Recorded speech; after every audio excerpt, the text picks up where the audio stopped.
you think this gives me? Do you think I give this dog, like, energy-wise? No. What type of dog do you think I am? You're more like lab or something than... I don't know what this is. Then Emma Stone kind of dream dog. Yeah. Also, like, we've had the conversation before between like the retriever and the black cat. And Yes. I think we both give energy of those two things at different points. But I can also see black cat energy from you as much as I can see golden retriever. That's so interesting. Yeah. And what do you think I am right now? Golden retriever. Oh, okay. I don't know. I feel like Oh, you're giving off black. fun energy, but like there's like an awful defensiveness. I think. Maybe that's because I'm coming at your merch. I don't see you wearing cool yoga flannel. When I saw you in it, I was like, I probably should have dressed up in gold or something. Gold. Oh, that Yeah, would be sure. fun. Yeah, we should have like actually dressed up. I'm clearly supporting the Best Picture nominee, Kinds of Kindness. Yeah. Anyway, welcome back to Plot to Go, episode number 10. I'm Jack. I'm Owen. Episode 10, crazy, flying by. Yeah, I get every time you say a number at the start of an episode, I'm like, oh, we got to that already. Was Nosferatu number 1? Yep. No, 2. Oh, 1 was just like the year round up. Yeah. Yeah. Yeah, been a while since Nosferatu. That feels like a few days ago to me in my It head. feels like a lifetime ago to me. Oh, wow. It's fun how life works, Yes. isn't it? This week we are talking about the Oscars, which just happened last night. Or this morning, if you were in the UK. Didn't end until 4 o'clock in the morning. So that's the reason I didn't stay up for it. Shocker. I think I went to sleep like as it started. I have a problem, so I stayed up and watched it, and I didn't go to bed until 6:30 because I had to watch the Variety Vanity Fair after party show. All of the award shows are on just now, so surely that's what you've been like for the last couple of weeks. Yeah. Yeah. I watched the Grammys and then also suffered at the moment. It's rinse and repeat, you know? You gotta do what you gotta do. Showbiz. That's showbiz, baby. Hollywood. And we're also giving a review for The Last Showgirl, which we filmed weeks ago, but you'll get it in this That's episode. funny. Yeah. Yeah, we're gonna end up in different clothes. Whoa. You're not gonna see my cool Kinds of Kindness t-shirt. Movie magic. So do you just want to dive in? Let's dive in. I mean, it's a hot ticket item, the Oscars. They've just wrapped up. Yeah, I should be clear that I didn't watch the whole Oscars, and I just watched like best bits that ITV put on. Like a normal British person. Unfortunately, I think ideally, had I not been doing this, and if I wanted to watch them, the best way of doing it would have been like recording it and then getting to watch the whole thing. But unfortunately, could not find the full thing anywhere. I also think you'd end up just skipping bits of it. Yeah, I think live it's different. Live is different. You would also still manage to get the bits that I missed. So I was I was telling you that like I've seen the speeches, but those little quips that you get before the speeches from the previous year's winners or like whoever they get out on stage, like You're didn't missing get any of that. the show. You're missing the show basically. Yeah. Yeah, as I said, I did watch it, the entire thing, and I have a rundown of the whole show. So what I thought is if we'll go through it, I can like give my reactions on the showy stuff, and then we'll get into the winners, and that's... Do you have it in order? Yeah. You could just do it in order. In order of the... Oh, yeah, of the show. Yeah. Yeah. Cool. And we'll just get stuff when we get to it. Because you have seen bits and bobs of the show. Yeah, I wish I'd seen the opening with Conan O'Brien, because like, I feel like that would have been quite fun to watch. Has that been clipped? The clip is there. It's just like I came straight here after work, so I got as much as I could in on the bus essentially. Like, is his whole monologue there? It's like a 15-minute thing on the... Interesting. Because the show doesn't... There's half an hour of the show that's a show before any award was given out, which is hilarious. But the show did kick off with something that you have seen as well. The Wicked...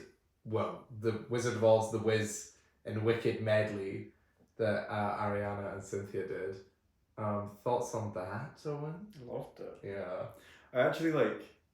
was like, oh, this is like kind of sweet. It's whatever. When I was like watching it, and then they get to Defying Gravity, just like goosebumps. Yeah, I honestly thought that from the opening. Oh, well, actually, I mean, prior to this, they opened with something that I just do not think will be clipped. It was a "We Love LA" thing that was like LA used in different movies.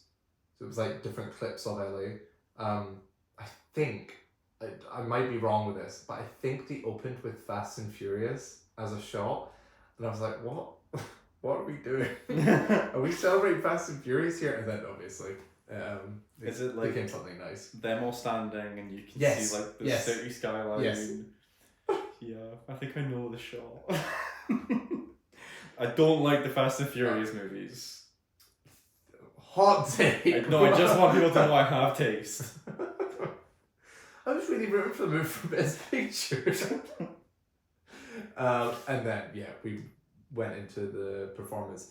The way it opened, I thought, was absolutely gorgeous. It was just Ariana singing Summer of the Rainbow, which I saw TikTok or something. It's like the first time she's performed that song since she performed it for Manchester, which is crazy. This is also her first televised performance since COVID.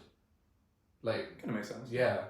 I thought it was beautiful. The way they had this sheet in front of her that made it look like she was standing under this iridescent rainbow. Yeah, light. Oh my god, truly. Like a screensaver. And her dress.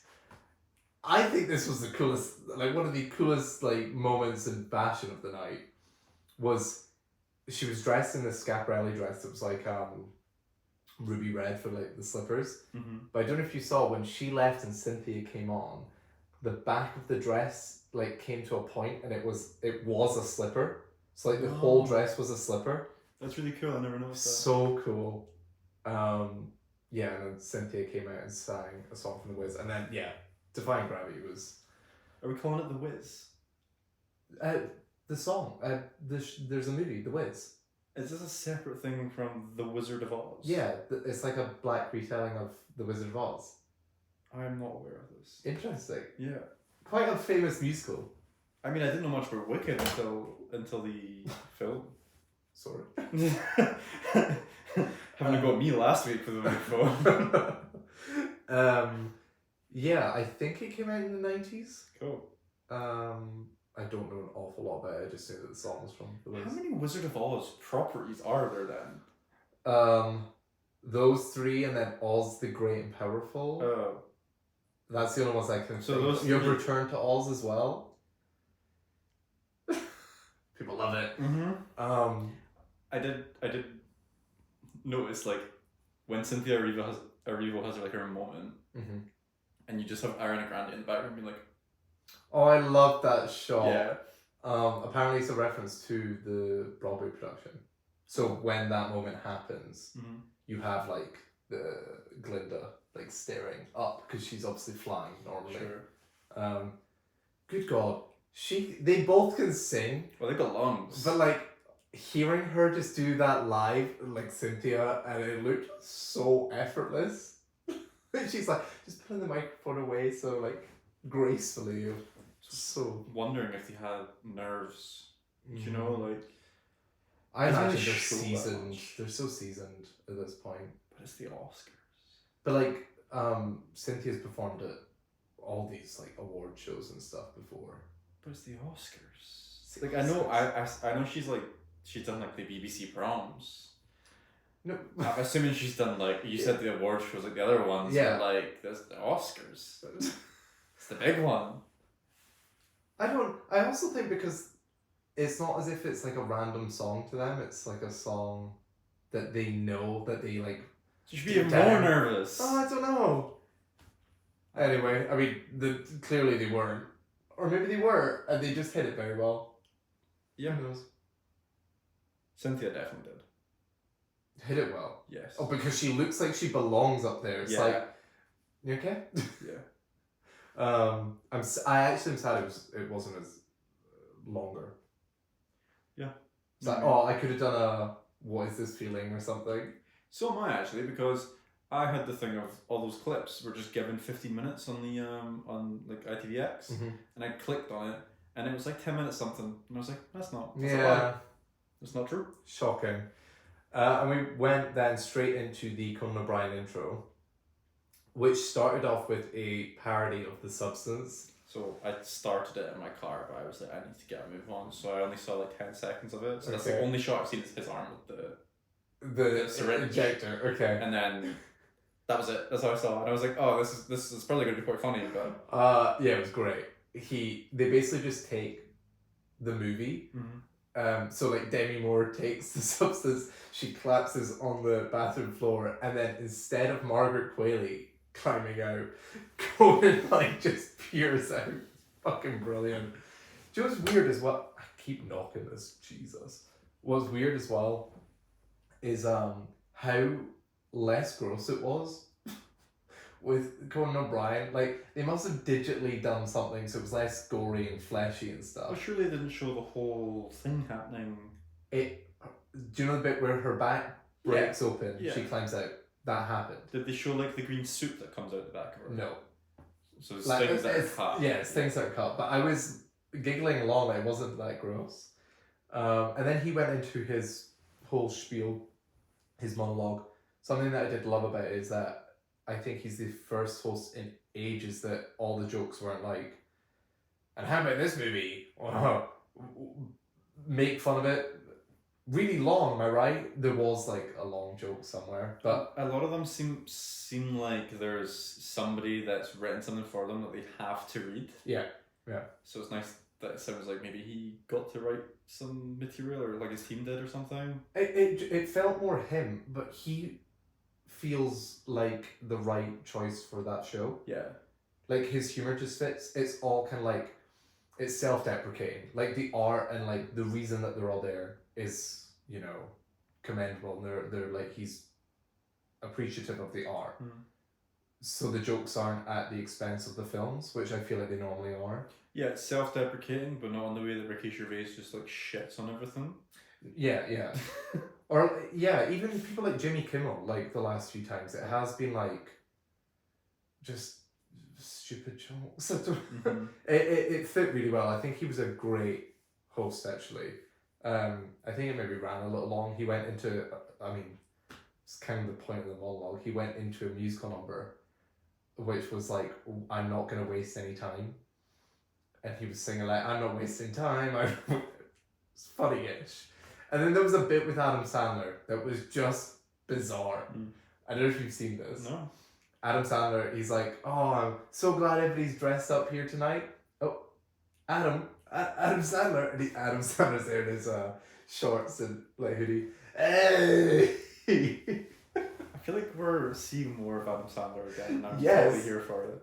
You are. Oh, I love Adam Yeah. Sandler. He's great. I think everybody in that room loved him as well. Yeah. Everybody was getting a little long. Ran a little long, but ended, which, this is bizarre to me. The SNL 50th, they had that joke about like, Chalamet, you know? Didn't watch the 50th. So... I think it was that. It was on SNL, I think, where Timothy Chalamet, it sounds like Adam Sandler is saying a name. Timothy Chalamet. So at the end, Adam Sandler's leaving, and he runs right up to the front, and he grabs him, and he goes, "Oh, Chalamet." It's funny. Nice. And then we were into the awards. What did you start with? Sport actor. Supporting actor. Yeah. I thought you said sporting actor. Sporting. Oh, challengers. The sporty actor category. It was a Mike Weiss sweep. No, Kieran Culkin won for supporting actor, which kind of expected. I love the speech. Every precursor. You've seen his speech. Mm-hmm. So good. I saw somebody say if it was anybody else, they probably would have been like, this was weird. Yeah, part of his speech is it's something like, I should probably thank my mum and Steve. Thanks, you did your best. The whole like crux of his speech was also that like his wife had promised him a kid if he wins an Oscar. Yes. And he's like, see, I got you. And they cut her a lot. Her reactions are great. Mm-hmm. She's like, no. I couldn't make out.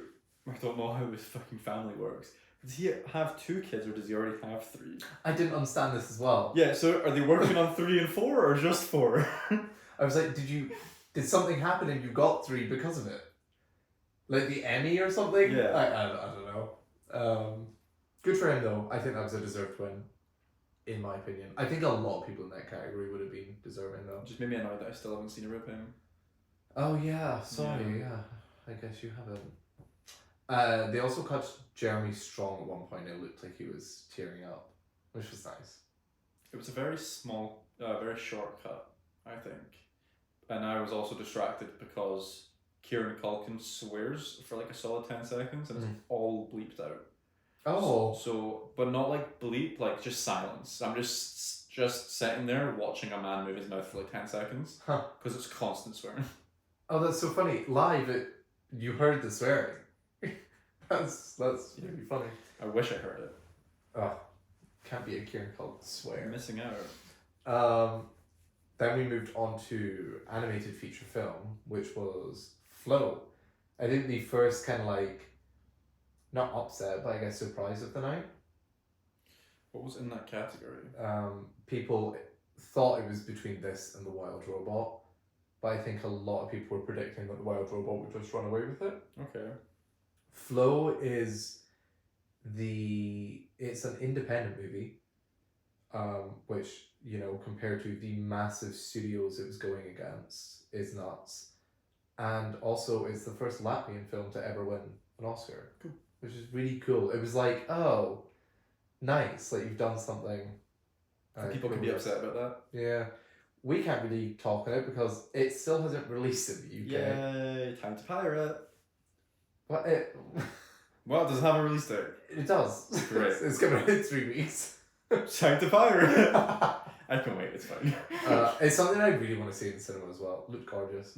And really cool, they animated the little cat with the Oscar. Cute. Yeah.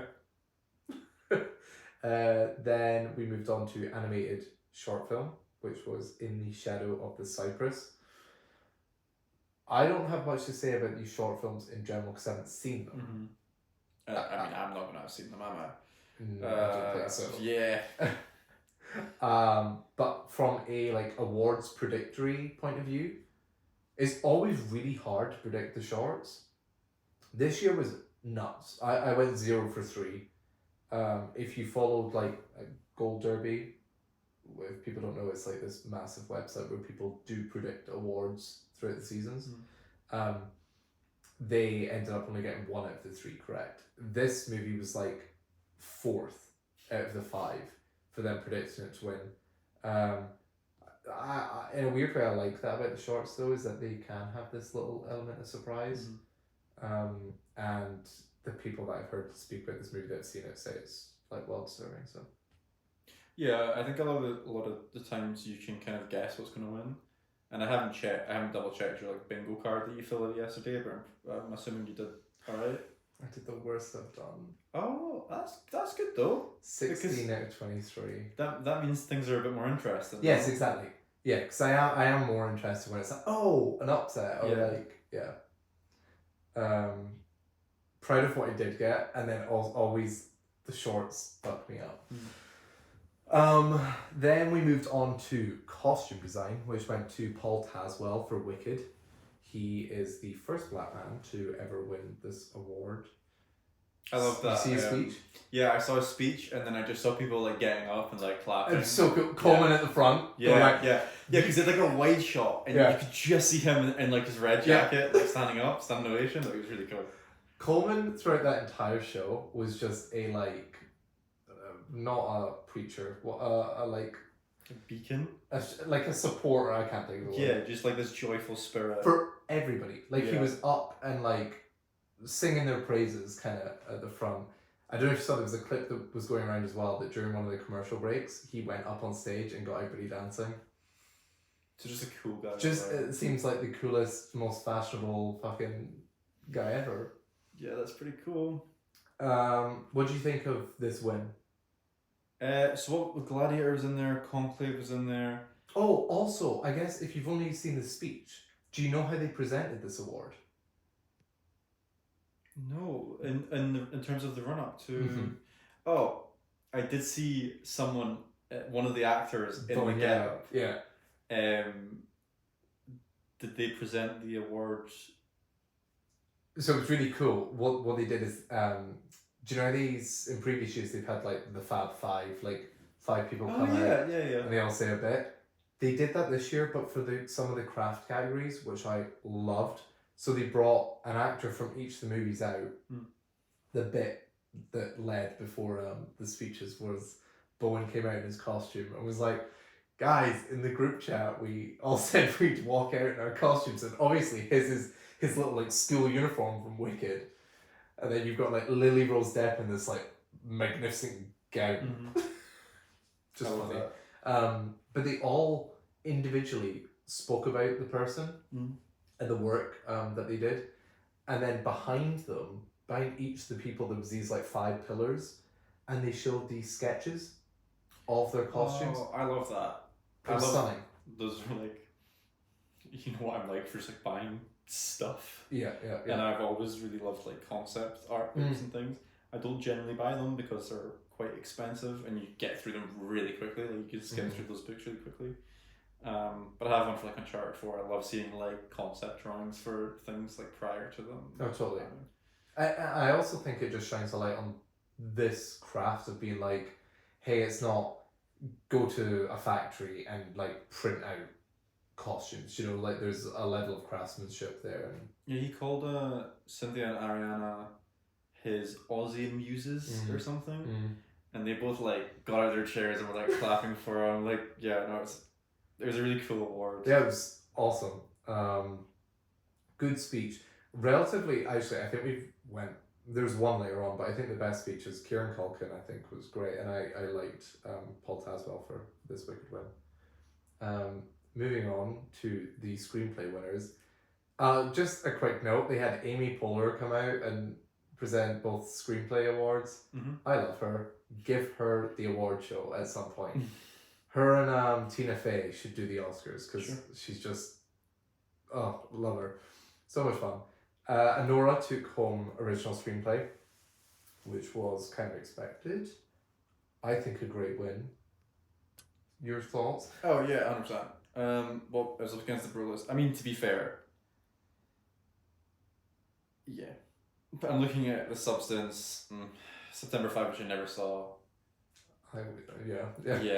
You know my thoughts. So I'm assuming in my head it was between 3 films there. I think leading up to the awards, it was really just between Anora and A Real Pain, like with precursors and stuff. But Anora took it. I would have happily seen either. I think they're both well written screenplays. I quite like that this one though as a like acknowledgement of comedy. I know not all of that movie is comedic, but a large part of the reason that movie is as good as it is because of its comedy, I think. So this was Sean Baker's first one. So yeah, this was his first one. Yeah, it's funny. I watched. I think one of the clips is like the big winner of the night, and so there was stages of seeing Sean Baker at different points. Oh, that's fun. They clipped it all together. Yeah. Oh, nice. And it's really funny to watch. Yeah. Seems like a lovely person as well. Yeah, truly. Then adapted screenplay went to Conclave, which people kind of expected as well. I think this is a great win. Fun fact about this win, I think there hasn't been a writer this was written by a different person than the person who directed it. I can't remember the guy's name. Peter Strong. I'm assuming that's how you pronounce the last name, but yeah, that's it. He is the first writer who also didn't direct the movie to win this award since Call Me By Your Name, I think. Like 7 years. 2016. Call Me By 20 was it 2017 Oscars or 2018? It would have been It was a 2017 release, so it would have been a 2018 Oscars. So a fair chunk of time for it all just be given to like author, writer, director people.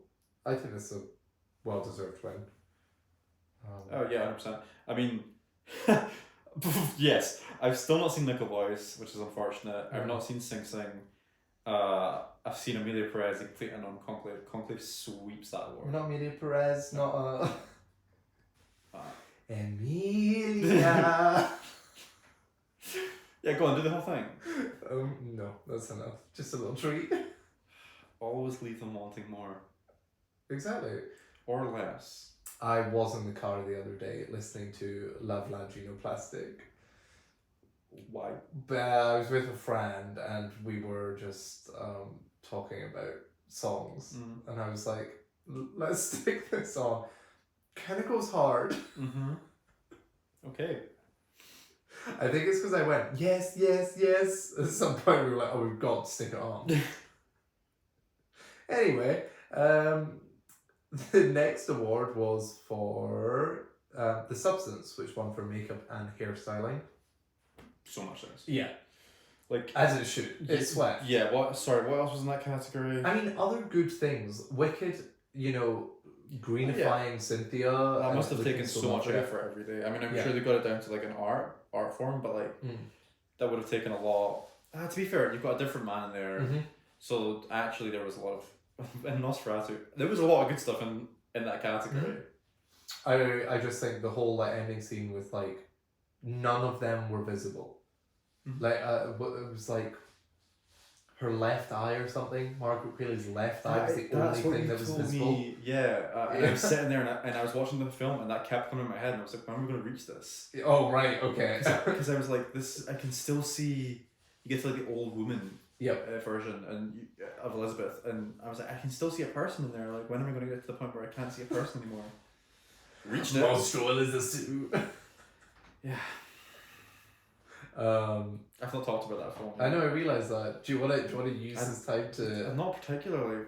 I didn't love it. There you go.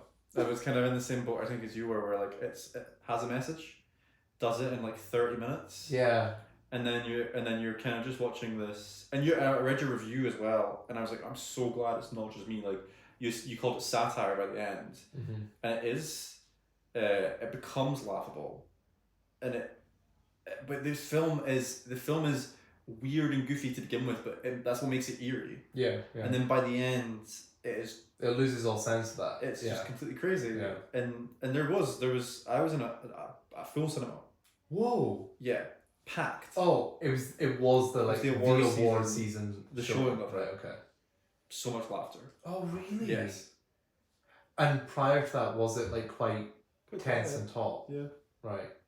So I as I said last week, far more scared by that first half. It made me feel horrible, and then the second half just kind of. Actually, I slightly disagree with that in terms of not being it's just by the end, I was so grossed out. I went home feeling so icky. Oh, okay. So much blood. Blood doesn't bother me. I have bleeding noses constantly as a kid.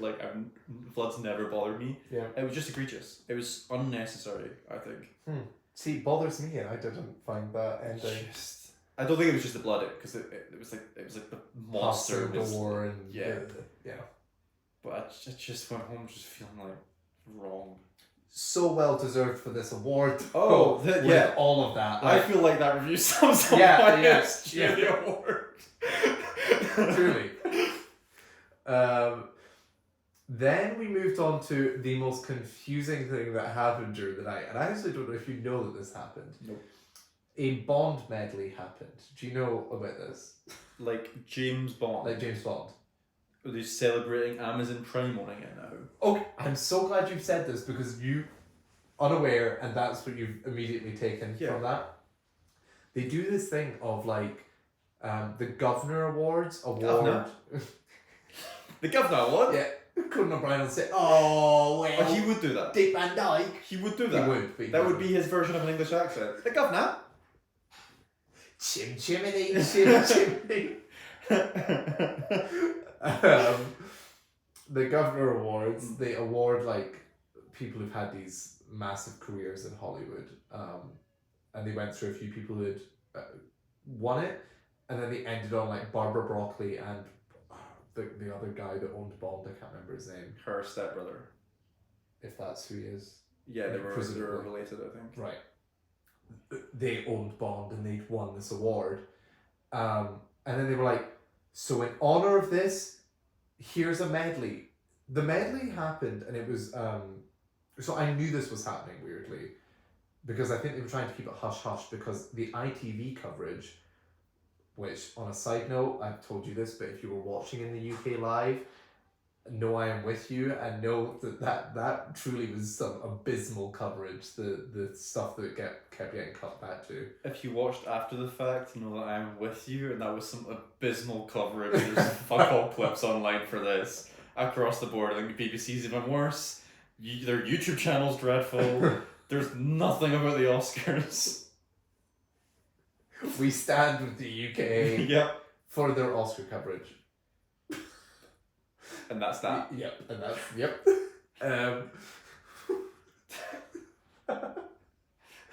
But they were like, we know what's going to happen. We're not allowed to say blah, blah, blah. I'd seen a TikTok that day that said they were going to do a Bond medley. Oh. But it was Lisa, Doja Cat and Ray, who just came out with a song called Born Again off of like Lisa's album. Mm-hmm. And I thought they were going to perform that. Found out then that they were doing a Bond medley. Was very confused as to why. And then on the ITV coverage, because they were being like, ooh, hush hush. But I think I might know why, otherwise it would be anticlimactic. Because I knew, I was like, oh, they're obviously going to announce the next James Bond then. Because that's obviously what this is leading up to. That's why they're having to be hush about it, blah, blah, blah. No. The three of them just sing separate Bond songs. It was bizarre. Started off really cool. Margaret Qualley was like giving Bond Girl, and then she did this like choreographed dance with a bunch of guys. Really cool. And then Lisa came out and performed Live and Let Die. Doja Cat performed Diamonds Are Forever, and Ray performed Skyfall. It was fine. Like, they all sounded great. It was a cool performance, but genuinely it ends and then it cut back to the ITV coverage of ads. And everybody was like, okay, why? Yeah, do you think this had anything to do with the fact that Prime now completely own the Bond franchise, and then maybe this was trying to have like a positive thing to talk about for James Bond? So I think I originally was just like, this is weird because it feels like they're celebrating Amazon getting it. But I've consumed so much Oscars stuff today. I was listening to a podcast that said they saw something that was like, it felt like a memorial for Bond, and I couldn't agree more. I think that's the perfect way to put it. They sang these three iconic songs, and they acknowledged that Amazon had bought Bond. Yeah. And this was like a tribute to the work that Barbara Broccoli and that guy had done, and a send off, because James Bond's never going to be the same again. It's kind of sad. Yeah, really sad. Yeah. I also think like the alternative. So say it was we announce a Bond, that would have felt so wrong in the Oscars because then it feels like an ad for Amazon, especially. Yeah, I think so. And then you get into that like the Game Awards territory, which I know that's a very young show, and I get that that's why it draws people in, is like these ads and these announcements. I don't think the Oscars needs to do that. I don't think they should be doing that, so I'm glad it didn't go that way. So then it just ended up feeling weird. Yeah, that's really odd. I don't know anything about that. Yeah. I'm not clipped anywhere, so. Odd. Highly recommend seeking out performances though. They were great. And on that note, I guess, so a thing that they did differently this year is they didn't perform the original songs. And so in place of that, we got the Wicked medley, this, and then something else, which we'll get to. Huh. I can't think of another reason other than the songs this year were bad, so we didn't perform them. What's in We music original score? Two Emilia Perez songs. Original song. Which- Oh, I see. One of them was Zoe Saldana, and she seemed quite emotional about the night and stuff. And I sometimes, like when it's the actor, I feel like it's a harder sell to try get them to sing the song. Like there was a whole big deal about Ryan Gosling singing last year. It's no, I'm just Ken. Truly, rewatched that yesterday. Fucking brilliant. Selena Gomez has had like her history with performing live, and she doesn't really do it. Mm-hmm. And then the other three, one of them's her, who's like a big singer, and then the other two I think are just like lesser known musicians, and sometimes it feels like the original song is just a way to get 5 big pop stars or like musicians there that'll draw in people. Mm-hmm. They didn't have that, so they replaced it with this. Interesting. I'm simultaneously sad that they got rid of it, but also very happy because I didn't want to see those songs performed, and thank God we got Wicked. So yeah, that happened. Then we moved on to editing, and this I think was another upset or shock. A Nora one for editing. What do you mean an upset? Like people were predicting Conclave. Oh, I see. Because this was Sean Baker's second award. Indeed. Really liked his speech for this. I don't know if you will have seen this. I don't remember. I remember the last one the most, I think. So this one was about he felt really honoured to be awarded for editing because he views like screenwriting and directing as like it all comes together in the edit. Like I think he literally started his speech off by saying, "I saved this movie in the edit." Yeah, he did, and he was so good. And he was like, "You should have seen the footage. That director, man, Yeah, he's awful." He also directed the film. And then won for it. Yeah. No, he said he thinks editing's half of directing and a third of screenwriting or something. Which is really cool, interesting to hear. Yeah. I think people do say that about directing. Or just like filmmaking in general, like the edits, everything. Oh, totally, yeah. But yeah, second one of 3, yeah. Oh, for Sean Baker. 4. Yeah. Aside from, I'm not talking about like the film, but for like him. So the film goes to the producers. That's who wins that award, and he's a producer on the movie. Never mind. Yeah. We'll get to it. Great award though, I think. Yeah. I still maintain like the best edited scene of last year was the like home invasion and the church. Like the comedic timing in that scene is impeccable. Yeah, I reckon that that's probably what saved in the edit is like comedy stuff. Yeah. Then we moved on to supporting actress, where Zoe Saldana won her award that she was expected to win. Thoughts? The one that's the speech that starts, "Mommy, Mommy." I saw TikTok that was like me going to the dentist. I was actually I think it's deserved. Let me look up who else was in the supporting. Ariana Grande. Oh, I see.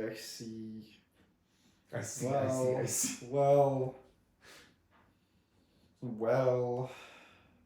I. Go ahead. I'd say I'm happy actually. Really? Yeah. Out of all those 5, you'd give it to her? I mean, I don't feel like we see enough of pretty much all of them, aside from Ariana Grande, and obviously Zoe Saldana. And you prefer her performance to Ariana Grande's? That's a good question. Oh, I don't know. I just feel like she got to hit a lot of like beats that maybe Ariana didn't. I put a lot of Arianas in there. It's tricky name. It's been a long day. No, I don't know. But you're not. I wouldn't give it to. I'm not unhappy with it. Finish your thought. I wouldn't give it to like Monica Barbaro, Felicity Jones, or Isabella. Oh, any of the others, right? No, I don't think so. Interesting. I also liked, I guess, because you don't see the starts of these, the supporting actor awards. They had the previous winner come out, so Robert Downey Jr. and Divine Joy Randolph. They came out and they said a little piece about each of the nominees. I didn't see that. Really cool. I saw somebody talking about how they thought it was a little strange that Robert Downey Jr. came out and then obviously knew some of the people and was like, amazing work, blah blah blah. And then when it got to like Yura Borisov, he'd like probably has never interacted with him ever. But I don't know, I still think the sentiment's like nice, and if they've watched it, which they should have because they're members of the Academy, you're talking about someone's performance. I just remembered the scene where Zoe Saldana goes to the Rhinoplastic, yes. yes. Vaginoplastic, yes. And now I'm like, but then that was the script. What is that? Adam's apple reduction. Yes, yes, yes.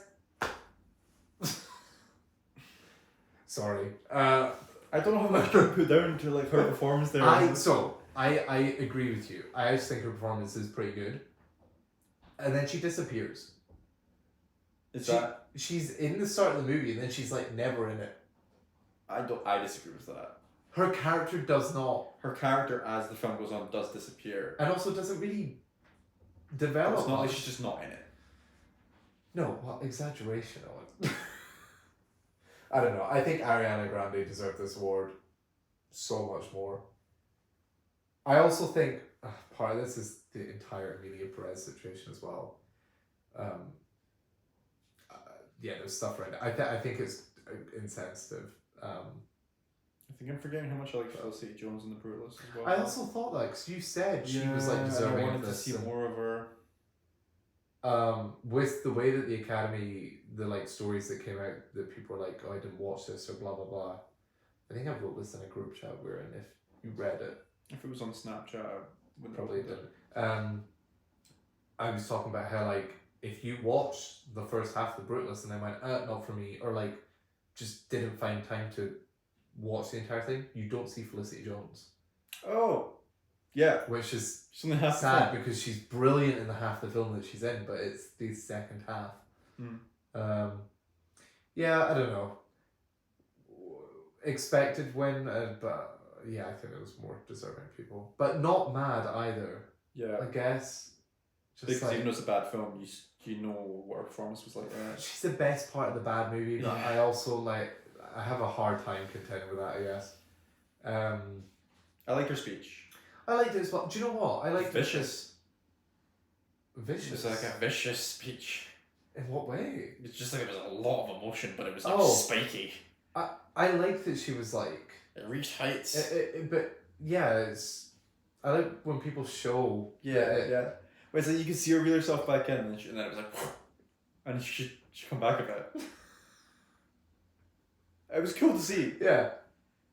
Kind of like unprepared. I mean, to be fair, a lot of them do feel unprepared sometimes because people go up and then you see them just like... Yeah, but like deer in headlights. Think about it, like, oh, okay, I've got this like 1 minute speech in the back of my brain, and then you get up there and you're staring down like every peer in the industry. Mm-hmm. Oh, that's gonna leave you. And I like the ever growing like community of people that are like, I brought a bit of paper up because I knew it. Forget. Like, I like that. Yeah.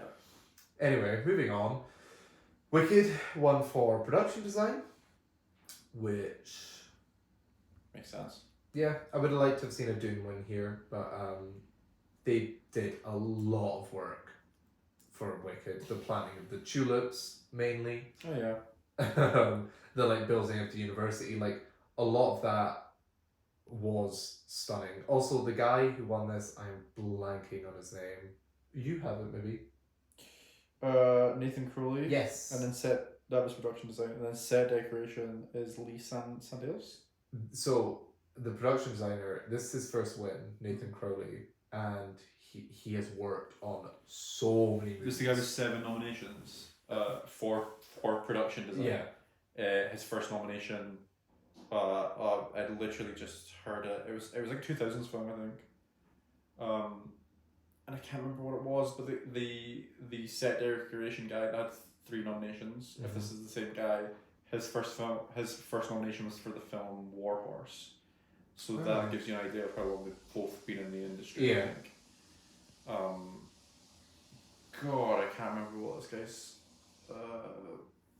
deal was, but yeah, seven times. A lot of like good work, and also I think the work in Wicked is beautiful. I actually, looking at the production design, they all had good production design. Yeah, totally. And I probably wouldn't give it to Wicked, but I think that's a preference thing over... Would you... I don't know, because there was Yeah. Freaking good. Yeah. The Brutalist was the one that I was sitting there and I was like, how are they doing the building and like being in the building and then like doing them actually building it. I was like, is that miniature work? Like, oh sure, yeah. And Nosferatu, like freaking castles, Conclave, like, I don't know. Good category, like definitely, yeah, deserved. I like this one though. Then we moved on to Emilia Perez's last win of the night. Good. El Mal for original song. Have you seen this speech? Nope, didn't know it. So you didn't understand the reference I did earlier. That's so funny. What reference did you make? When I went, Emilia. Great. So the people who won this award, they got up there, they gave their speech about how like Emilia Perez was great and whatever, and then at the end of it, the woman just starts going, Emilia, Emilia. And the guy's beside her, and then he joins in, and then they start playing the music to play them off while they're singing. Crazy. Insane. I also don't have much to say about this. I didn't like the category. I didn't like most of what was in there, to be honest. So. I mean, I don't know anything aside from the songs that were in Emilia Perez. So you really wanted this to win? I needed this to win. And look at you, lucky boy. You got what you wished for. I missed the speech. Oh no. You can go back and watch it, and I highly recommend you do. No, for her singing, you should. It's great. Then we moved on to documentary short film, which went to The Only Girl in the Orchestra. Again, as I said previously, these were kind of like shocks. People weren't predicting these. I have absolutely nothing to say about this. The documentary stuff, again, not seen any of it, so. And then documentary went to No Other Land, which I've yet to see yet. I really want to. This was probably up there with the better speeches of the night as well. Do you know about this film, the speech? I don't know about the speech. I don't remember the film, but I feel like it's something that I might have heard of prior. It's about like Israel and Palestine. That makes sense. You had on stage a Palestinian and an Israeli who were talking about how now more than ever we need unity, and that this movie was like living proof that they can come together and, you know, live in peace and stuff. Paraphrasing a lot of that, like, go watch the speech. Those people say it far more eloquently. But that was like the only real like political speech, and I feel like you do get a few at the Oscars. And it is I mean, they had over 1 billion people watching this. It is a, you know, a world stage to say something important should you want to. And I think this went to the right documentary in this moment in time, I guess. But that's come from somebody that hasn't seen all the nominees. Sure. Moving on. Dune Part 2 had a double bill. It took sound and then visual effects. A double bill. Double bill of Dune. Alright, who was in sound? It was in sound. It was there. Let me see. It was in sound. A Complete Unknown was there, which I actually wouldn't have been mad if A Complete Unknown took it. Compared to Dune Part 2. Sorry, Dune deserved this though. Yes. Why yes, sir. Well, yes, Governor. Bobby Dylan, yeah. That's, you know, having seen the film, that sounds nothing like Bob Dylan. That's yes, it does. Nothing like Bob Dylan. Sylvie. I will sing that song. Once upon a time, just my fine. Dang you, baby. Kylie Jenner, call me out, please. I'll be your titty. Hello. You've actually got me in tears. That's some impression. Thank you. It was so good it brought you to tears. Oh my god.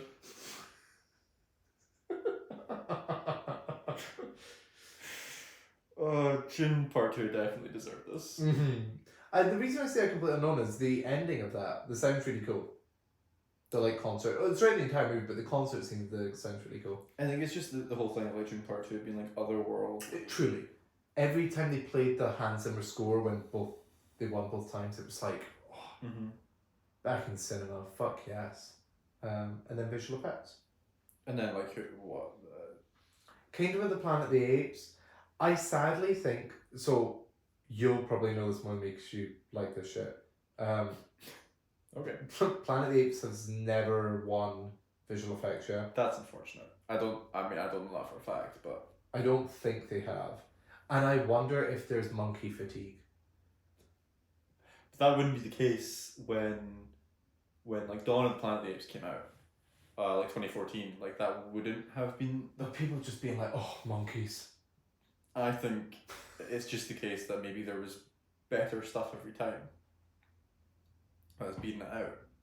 I don't think there has been. This is fully, I'm saying that I might be completely wrong. I swear I've heard something like there's been upsets when the Apes movies have been nominated. Well, you're probably right, because if I'm remembering correctly,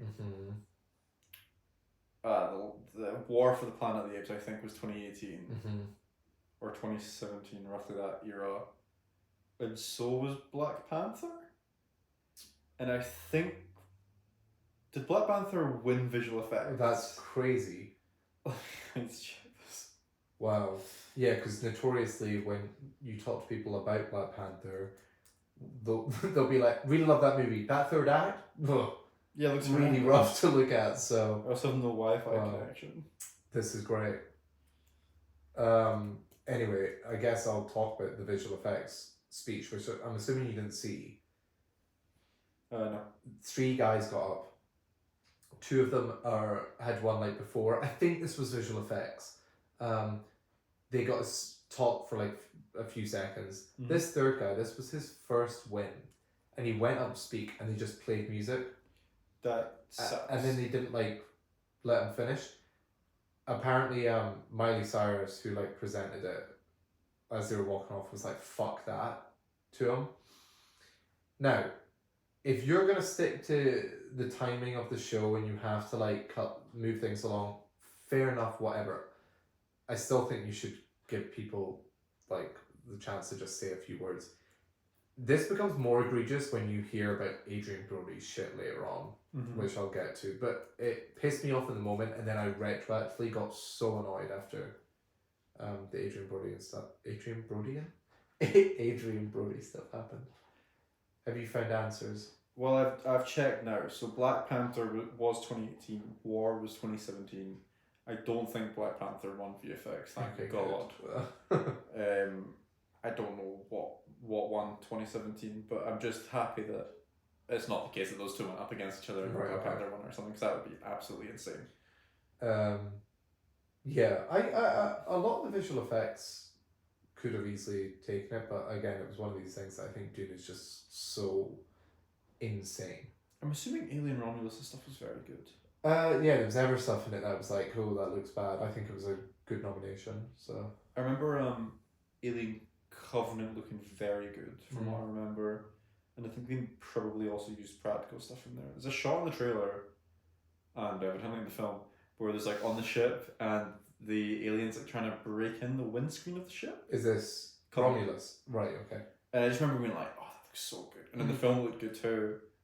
So I feel like that's one of those films that you kind of have it down to a T. Yeah, I saw it. I didn't have any qualms when I watched it. Like, wait until they get a load of meat. Wait until I see this film. I saw it in IMAX. Looked good. Okay. It's like when you asked me for a review on like anything else.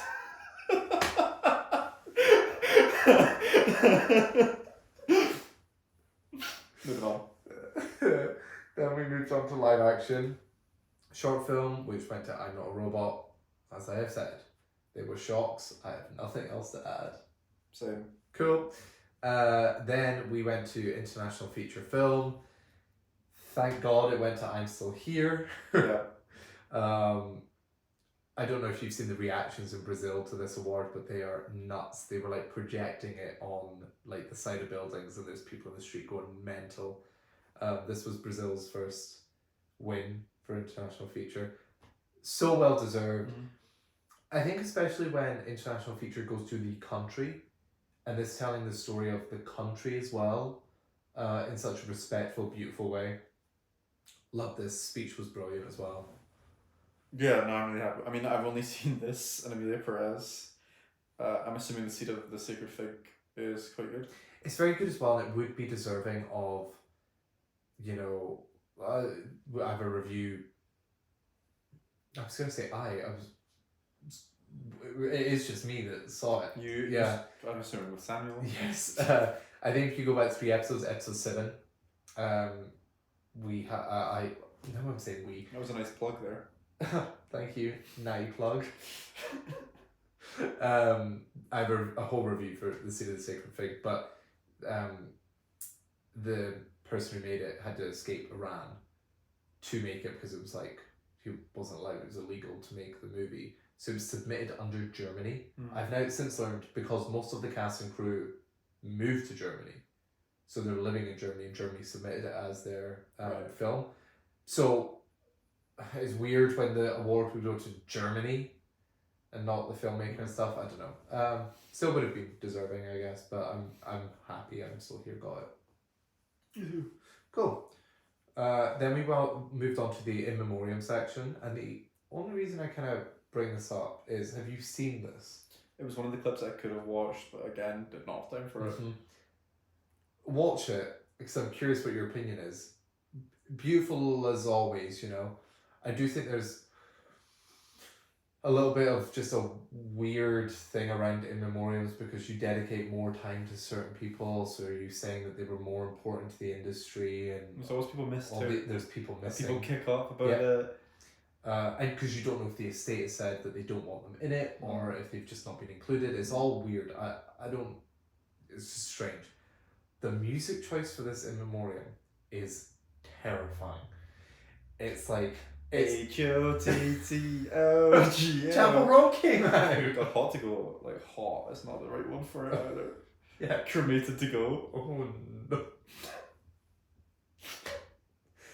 Our Dark spin-off humor. podcast, Cremated to Go. It's like terrifying. It's like really ominous music, and I was sitting here like, what?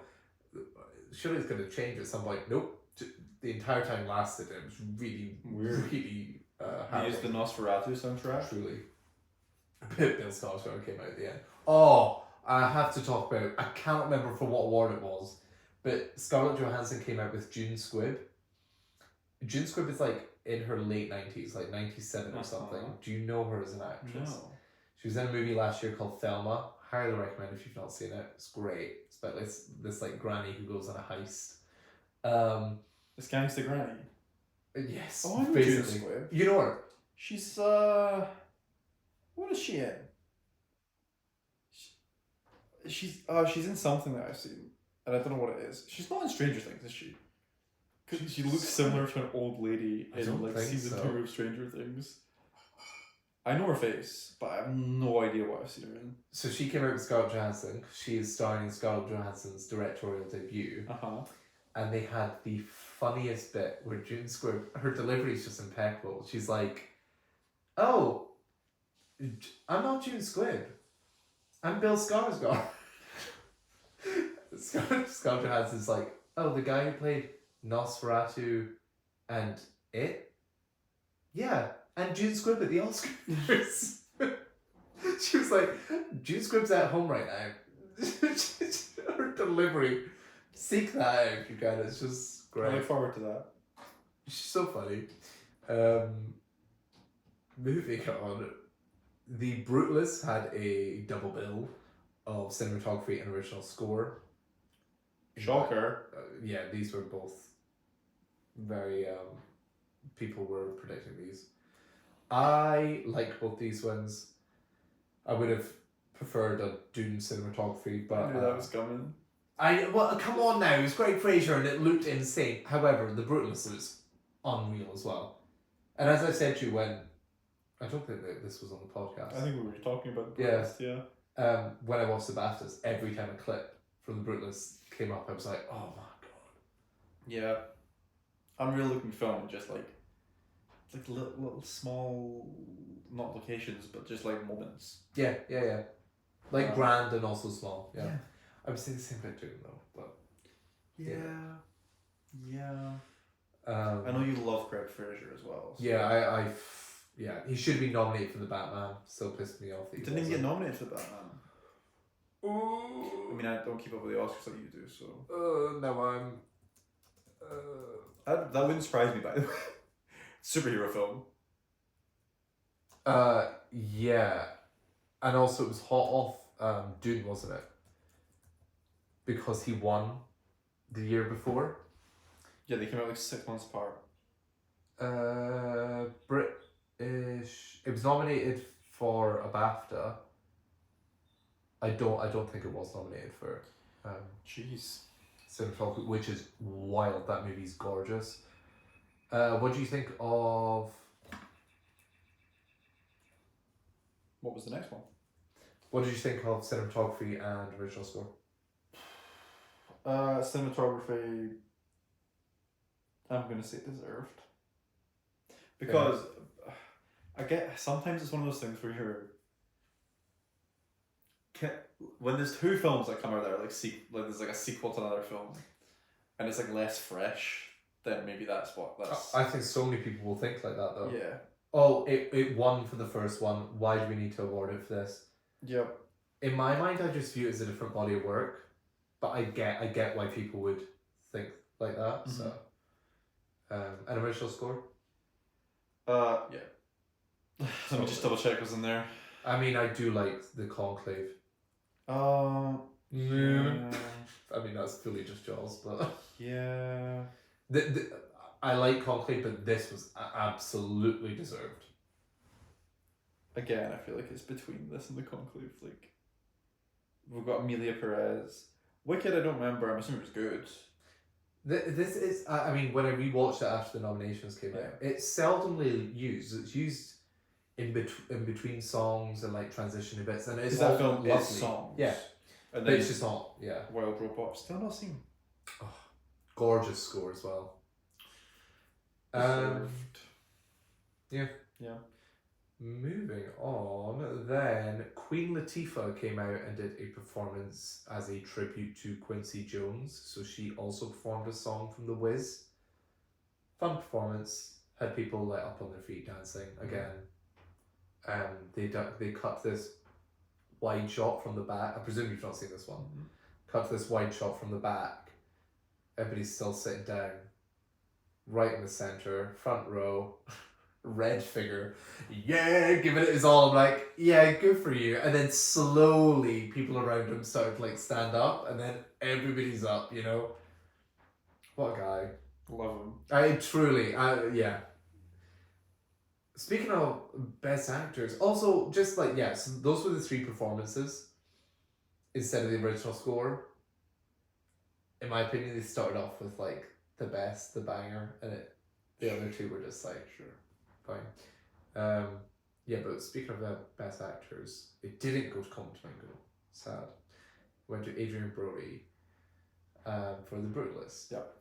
Which I'm personally happy about because I do think he was the best performance there.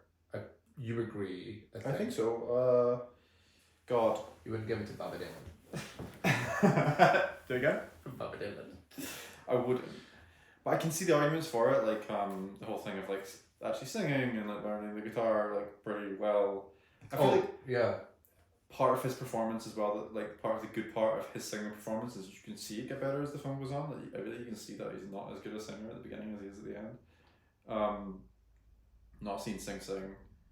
And they also made a joke about how he's a better singer than Bob Dylan. That's at the Oscars. Probably true.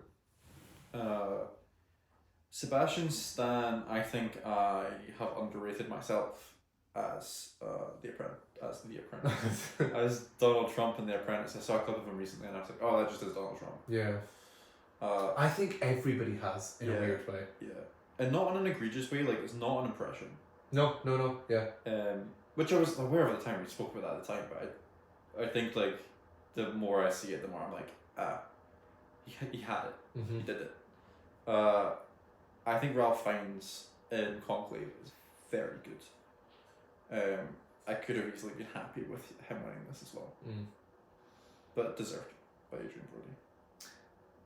Just because you said Ralph, they made a joke. I can't remember what the joke was. His name's Rafe. Oh, it is Rafe. Yeah. Sorry, I don't know why I said No, Ralph. I didn't want to. Yeah. It is Rafe Fiennes. But they made a joke during the night, like, you know, something like, oh yeah, if you win, I guess we're gonna call you Ralph, or if you lose, we're gonna call you Ralph, something like that. I'd make an excuse for being tired, but I'm tired when we shoot in the morning too. It's never here. I also didn't want to be the guy who's like, it's Rafe. I'm like, I don't know. I think again, because I spoke about this last time, the author Ranulph Fiennes, and I think Oh, in my yes, brain yes. I just like always smoosh them together. Yeah. Did you see Adrian Brody's speech? So you would concur this is he's. Happy. Do you see his speech? His long ass speech. Yep. Yeah. Oh, okay. Thoughts? There was a speech. It didn't impact me in any way compared to the other ones. I really liked Kieran Culkin's and Zoe Saldana's speeches, and I think that was the third one that I saw, and it was him kind of dragging things out a bit. I don't think he knew what he was going to go up there to say, and then. What did it annoy people that he took that long? Yeah, I think it's annoying people because, like I said, the people who were up there for Dune for visual effects, one of the guys didn't even get to speak, and they were up there for like a minute and a half. He was up there for nearly 7 minutes, and the thing is, if you're going to use that time, in my opinion, to say something, your film is dealing with issues that the world is dealing with at the moment. Should you want to use your platform and go up there and say that, great. You don't have to though. You can just like thank people, and that's okay. But don't do it for 7 minutes and like sacrifice other people's time and stuff for that. Because he gets played off at one point and he goes, nah, I've been here before, cut that off, and they cut it off for him. And then he proceeds to just thank his family really slowly. And I'm like, it's not entirely fair. Yeah, he goes, I'll be brief. And then isn't brief. But see if anybody did that wasn't an actor, then they wouldn't be allowed. And it's because actors have this like form of celebrity that like it's a privilege that they're up there because people watch these shows for the actors and the people that they know. Yeah.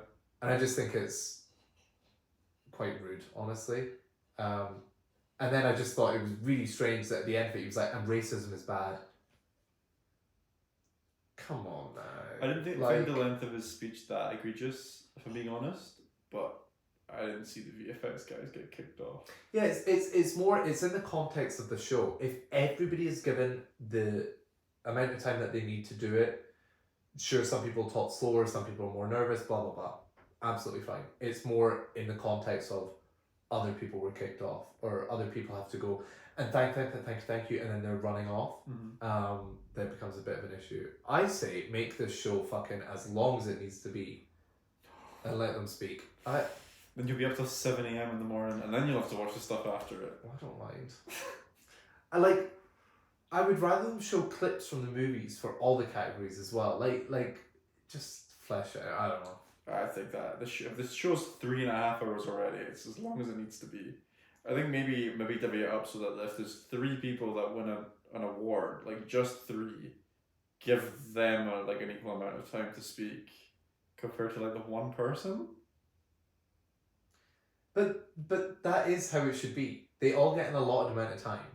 But for some reason, Adrian Brody was allowed to talk for like 7 minutes. Yeah, instead. but the one person and the 3 people will probably get like the equal amount of time. They do, yeah. Yeah, but instead, if you had it so that the 3 people each get the Adrian Brody time, like in total they get it times 3. Oh, and each of them would get. Then it would go on forever. Though. It probably would go on forever. Yeah, but yeah. Find a better number. Like 1.2 times what Adrian Brody's got. Like Oscar's called Owen up. He's got a mathematical formula for me. Let me figure it out. We'll make an algorithm using Adrian Brody. Nice. Forget AI. We got AB. Moving on. Sean Baker then won his third Oscar for director. I think this is the speech that you'll be thinking This of. is the speech I liked. The independent cinemas. Yeah. And he's like, and it was my mum that introduced me when I was 5. And today's her birthday. Happy birthday, Mom. Yeah. Like, it was really sweet. Gorgeous speech. He'd been up there twice already and then used this third time to speak about something that I think is really important. And getting it from Quentin Tarantino as well, I thought was so cool because Quentin Tarantino bought an independent cinema. Like, he's a big proponent for that sort of stuff. They all should, by the way. Like, if they're a big director with, like, money, I'm surprised they don't. Like, is there not... There should be, like, a Christopher Nolan cinema somewhere. And sure, yeah, totally. Like, no, you're so right, yeah. Like, surely, if you are such a proponent of it, why not? Make a gimmick of, it's my cinema, every day of the week you can see a Nolan movie as a gimmick. We have Tilda Swinton in the Standbook, and I believe she was involved with the film house in some way. Yeah. But I was kind of like, when it went down, I was like, how is her and not another celebrities not saved this thing that they're supposedly signed up for? Yeah. Very confusing. Also, just in general, love that this Oscars seemed to celebrate a lot of independent cinema. Cool. It was really cool. When you think about it, the two of the biggest movies, Anora and The Brutalist, are like fully just independent movies. It's actually really cool. It's really cool. The budget that The Brutalist had, and then it was like... insane. And then we're just in the Anora suite now. Mikey Madison won for Best Actress, which is probably the big shock of the night. Is it a shock? I predicted it though. Oh God, don't want to brag. I saw that. People were fully just saying Demi Moore because she had a narrative. She'd been winning awards though prior to this, and she had a narrative for like her career. What was the narrative for her career? That like this was her big return, and like she'd been working for ages. Great, good for you, girl. Mikey Madison deserved. I would have also given it to Cynthia Erivo. I thought she was great and wicked. Interesting. Absolutely. Also, Fernando Torres. Right, I'm still here. Yeah, I thought you were going to say that. Yeah. Happily, the three of them, I would have given it to. I agree. Completely agree. I feel a little bit bad for Cynthia, and I wonder if she's going to get her flowers come Wicked for Good. Because she was just like shut out from this Best Actress. I know she got a nomination, which is great, but like she was never in conversation for ever taking home this award. And I saw a like it was either like the Hollywood Reporter or something. They put like percentages of likelihood to win.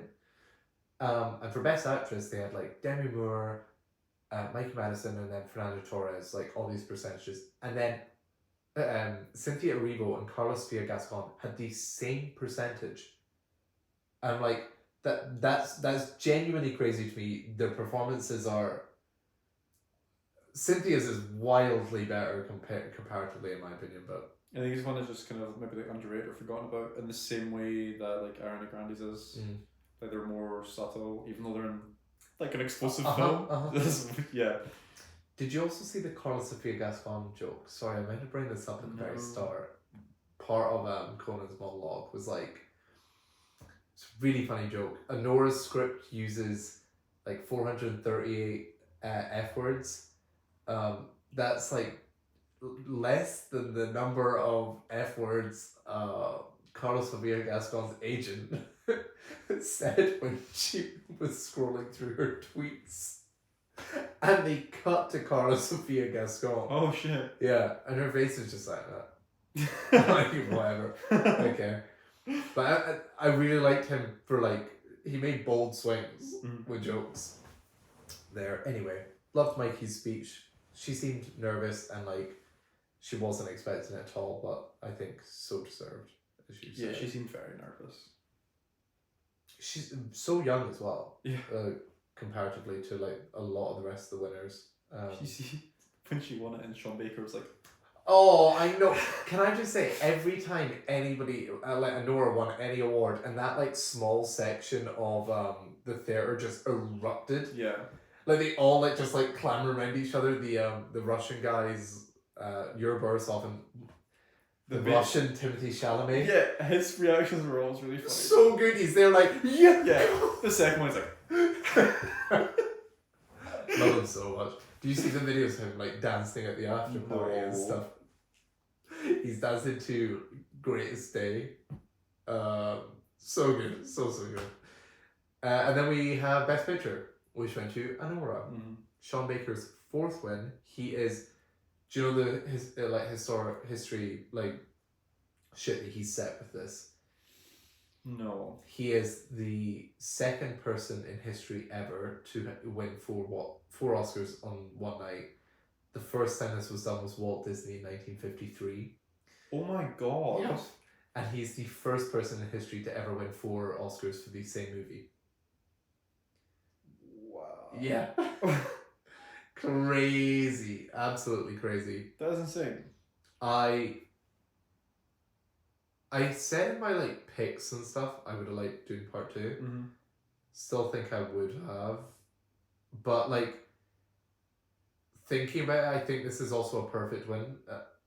Because it's celebrating independent cinema and stuff, and I couldn't be more happy with this. I thought the speech was lovely, and I think the Anora sweep was deserved in my opinion. How about you, sir? Agreed. But we both came out. It was one of those films that we both came out of, and we were like, "It was really good." Yeah. It was so good. The Brutalist, I also would have been happy for the one Best Picture too. Really? Yeah, I really liked the Brutalist. Over Dune? Yeah, happily. Do you prefer it as a movie over Dune? I don't know. Okay. I just there's a lot of films in here that I would have been happy about. Emilia Perez. Yeah, my number 1 pick. Emilia. No. That will be someone's sleep paralysis demon. It'll be mine. They'll wake up. Emilia. But yeah, that's the Oscars. I was thinking, I remembered this literally tonight, this time last year. Remember, I was going to surprise you with the 3D printed Oscar, yes. And it went completely yes. wrong. I think I'm pretty sure there's a picture of it somewhere, so I can have probably a give picture, you it. Yeah. And it's just my 3D printer was so messed up that it wouldn't wouldn't raise enough while it was printing. It would just keep printing the same layer over and over again. So I gave you. Did you keep it? No, I think you took it I back. just took it away. I don't think nobody had seen it. I think you were embarrassed because I was going to put up my story he came with a 3D printed Oscar. You were like, no. It was just this flattened version of the Oscar that was really messed up, but it had cake. Yeah, that was the one notable feature. Yeah, and the rest of it was just mush. You made sure he had cake. I made sure he had cake. Whoa. Thank you, Jack and Owen, for that great transition. We're transported to a different point of time. It looks like what you were wearing 2 weeks ago. What? I've just been wearing it for 2 weeks. Oh, that's fucking stinks. We got to see The Last Showgirl a little early, so we thought we'd just review it now while it's fresh in our brains, and then slot it in this episode that you're watching, cause it will be out. Yeah. So hopefully it's more relevant than just weeks in advance. If you don't know what The Last Showgirl is, it's Gia Coppola, who is Francis Ford Coppola's granddaughter. I think granddaughter. Her latest movie, starring Pamela Anderson, the return of Pamela Anderson to the big screen. And it follows a Las Vegas showgirl who headlines this show for ages, and suddenly it closes down. She's forced to find a new job, and it just follows her going through the last few shows of this thing that's been an institution in Las Vegas and a massive part of her life. So her dealing with the fact that that's closing a chapter in her life and kind of finding and figuring out what she should do next. Owen, what do you think of this movie? I liked it. I didn't love it. Okay. And I feel like it's one of those films that you feel like you should love, but it didn't give me that vibe. I don't know. There's been a lot of excitement around Pamela Anderson's performance. I wasn't particularly drawn to it. I think there were some parts where I thought she was exceptional, and some parts that I thought were really shallow. And within the same like 2 minutes too, or like the same scenes kind of. So like there's a point where she gets in a car, she screams at someone through the car window, and then drives back to where she works, and then like sobs in amongst a bunch of outfits with the two girls. It's crazy. I like believed her having a tantrum in her car. I thought that was so like, I don't know, like raw. Like I feel like I could see the emotion. Her throwing stuff about in her room at her work. I was like, this doesn't feel real to me. There was like something just, I didn't believe her performance in that part. And then it cuts to her sitting on the floor crying with the girls, and I believed that. So I don't know quite what was going on there. Like maybe that's just me, or if it was actually like her performance that was giving me that impression. I think the film does a really good thing of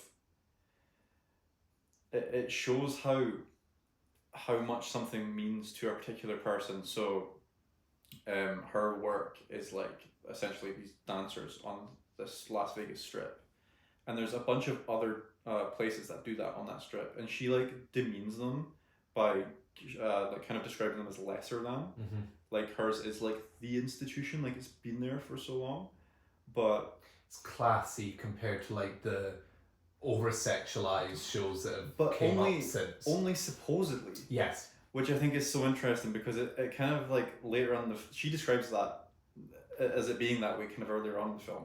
And then later on in the film, I think you see more perspectives from like her daughter, for example.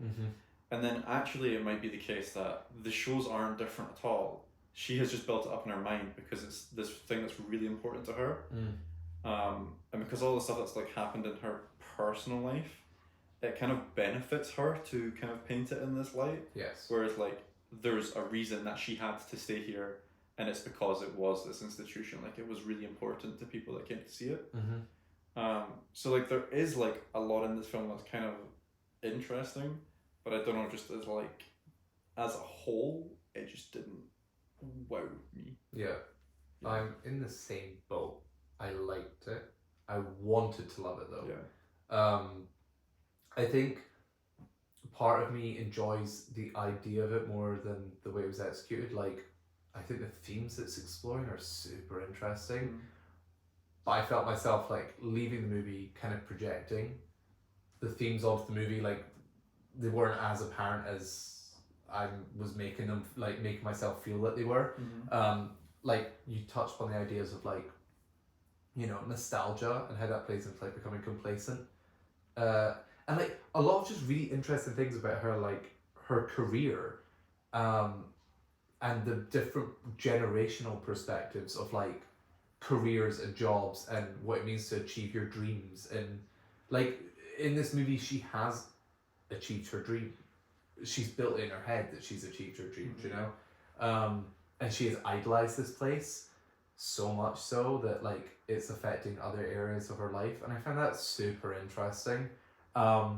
There was a middle chunk of this movie that I kind of did think was not flawless, but like exceptional, where they were really like digging into who she was as a person, and she wasn't necessarily good. She was complex and human, and she makes mistakes, and she's angry, and then she's like upset, and then happy, and like it was just interesting seeing her like tackle all that. But then the film doesn't like support her enough with like later, like earlier on and later, with material that like can facilitate that in a way. Like you end up getting these montages quite a lot in the movie of Vegas where she's just like wandering around, and I actually think they were really good. You get a sense that she really loves this place. Like it's gorgeously shot. So like anytime,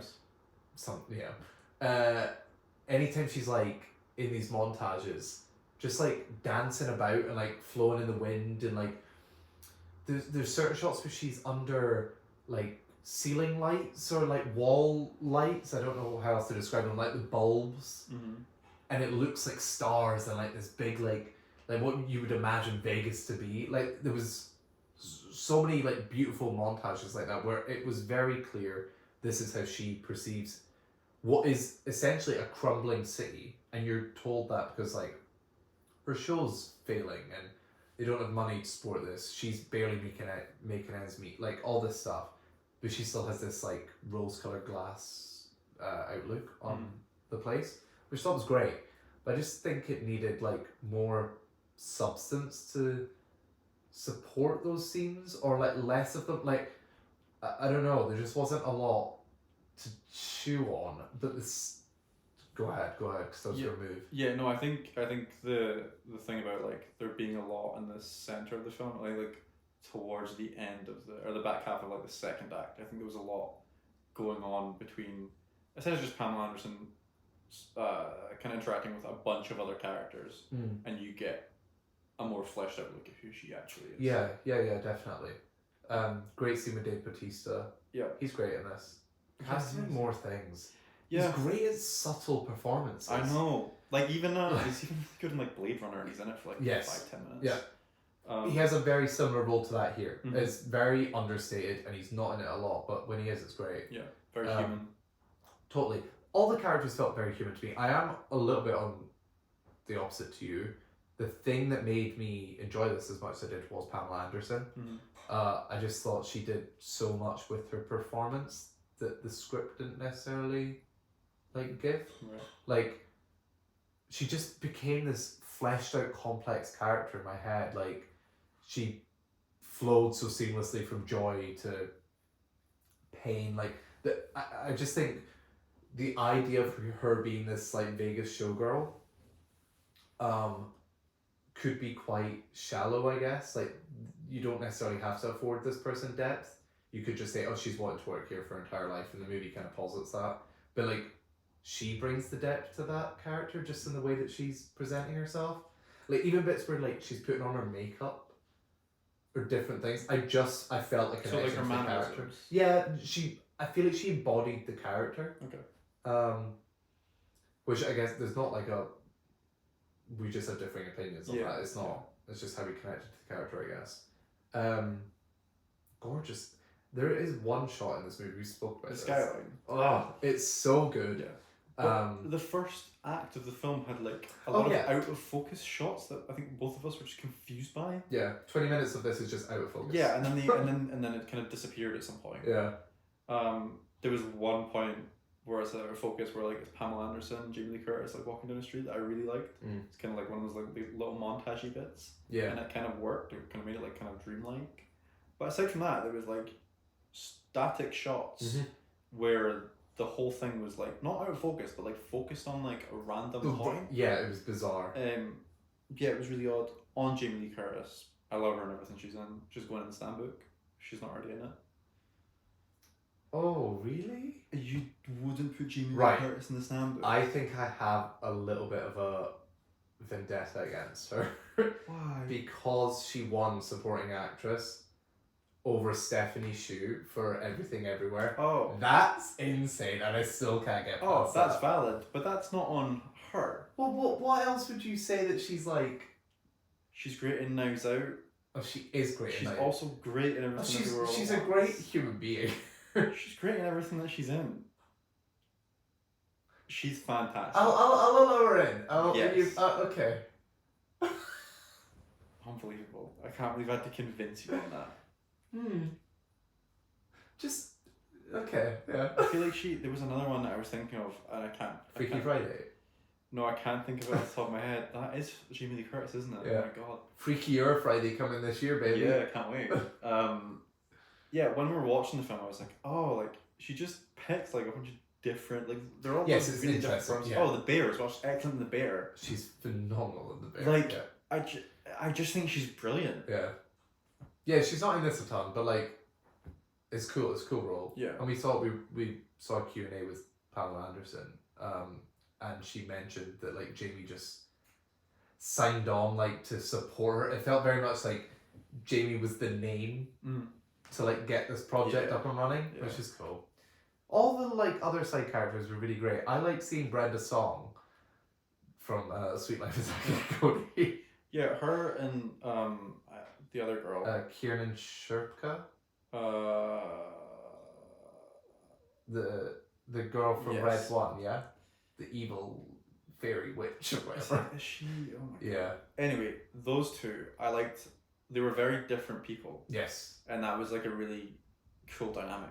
Yeah, it was very cool to have this generational, like, they look closer in age, and they are probably closer in age. But they still think differently. They think completely differently. Yeah. It's very interesting. There's a really odd scene where, like, Kiernan Shipka, I don't know if I'm saying her name right, but she does this, like, performance that she did for, like, an audition or something.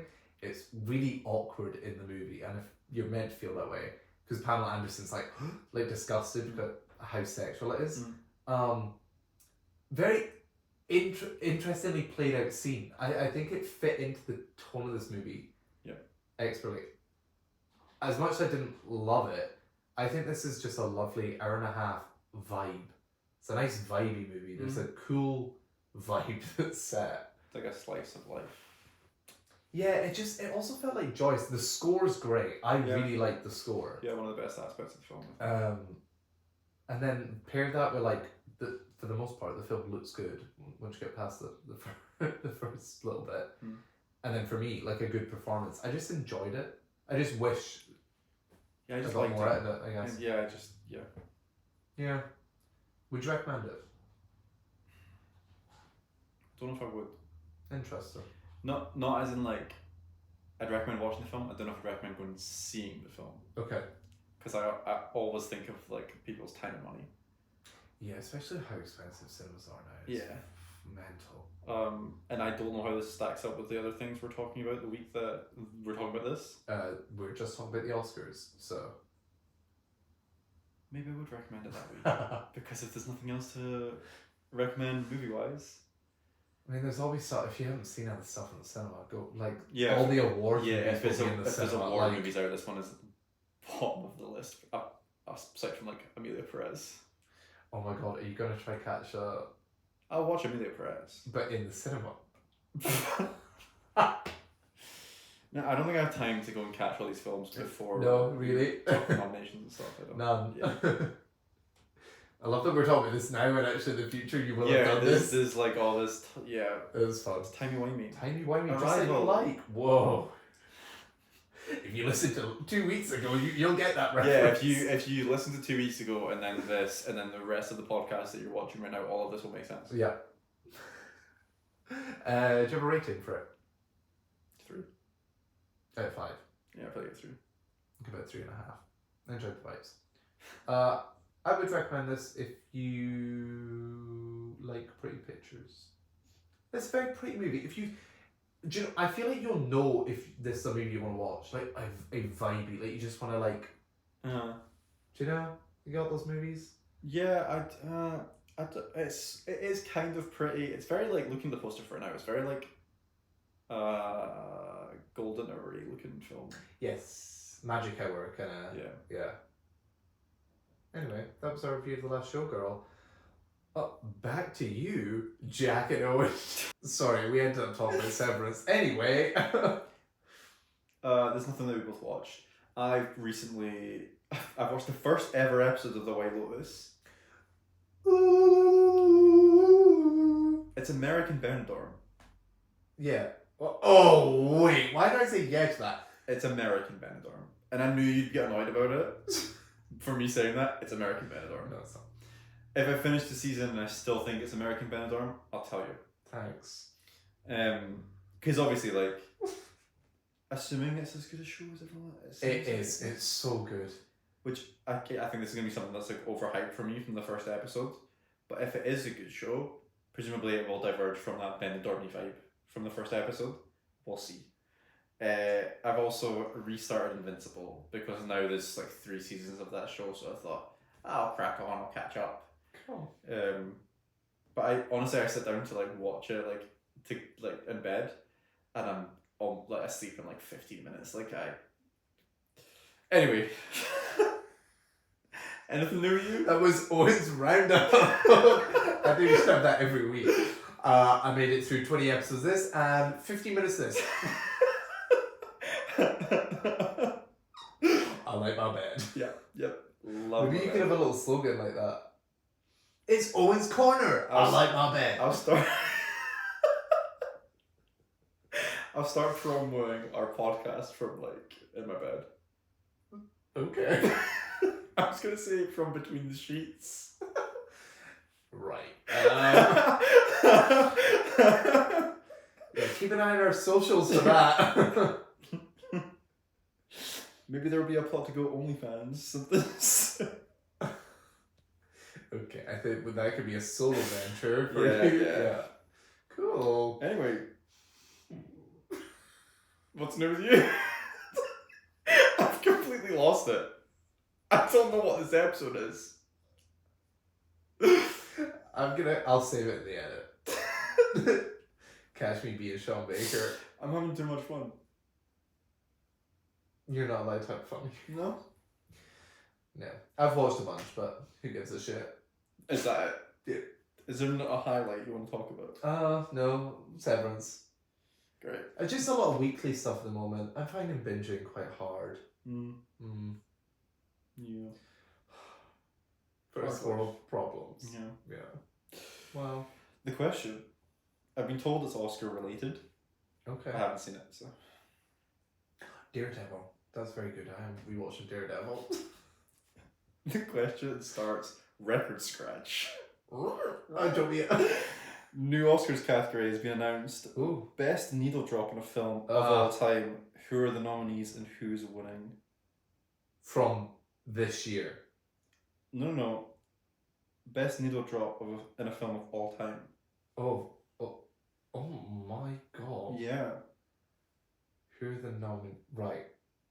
The first one that comes to mind.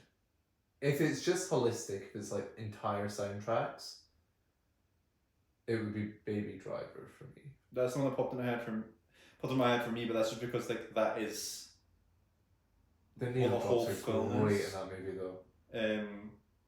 Shrek 2. Is it singular needle drop or like soundtrack? Singular. So best song use in a film. Yeah. Okay, so when I'm saying Baby Driver is great, it's like a whole, but I don't know if there's a specific. I would say the opening track, like Bell Bottoms. Yeah. But I don't know if that's. I mean, there's a nominee right there. You also agree the opening track? I think because like that's your introduction to that character as well. So. Or do you remember Brighton? Is it Brighton Beach? The Queen song where he's like, it's like a chase in that movie, and he's like jumping over like tables and shit. It's like the proper chase sequence. Sure. It could be nominated for multiple things. We've only got 5 nominees though. No, let's make it like a best picture of movie. So we get 10. Yeah.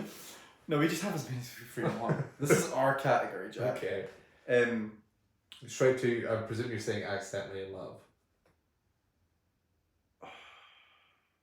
Oh, no. Living Vida Loca. Oh, yeah. Yes. Yeah. Absolutely, yeah. Did you ever, I had the DVD where like you would play the like musical contest game. Far Away Idol. Yeah. Thank you very much. So good. Yeah. So good. That song on repeat. It's like Simon Cowell in it. Like actual Simon Cowell? Simon Cowell in it. I didn't know that. Well, animated Simon Cowell. That's insane. Well. Hot Fuzz, not Hot Fuzz, Shaun of the Dead has a Queen song that is lined up with them with Snooker. I know exactly where you're on. I can't remember the song. The fuck are those called? Just whacking a zombie. Cues. That's it. That was your cue. But done too. Yeah, they're whacking a zombie to like on beat. And that was like obviously Edgar Wright too. So what's up? You said they were whacking a zombie on beat, and my brain went, I think it's camp rock. But that girl goes, give me a beat.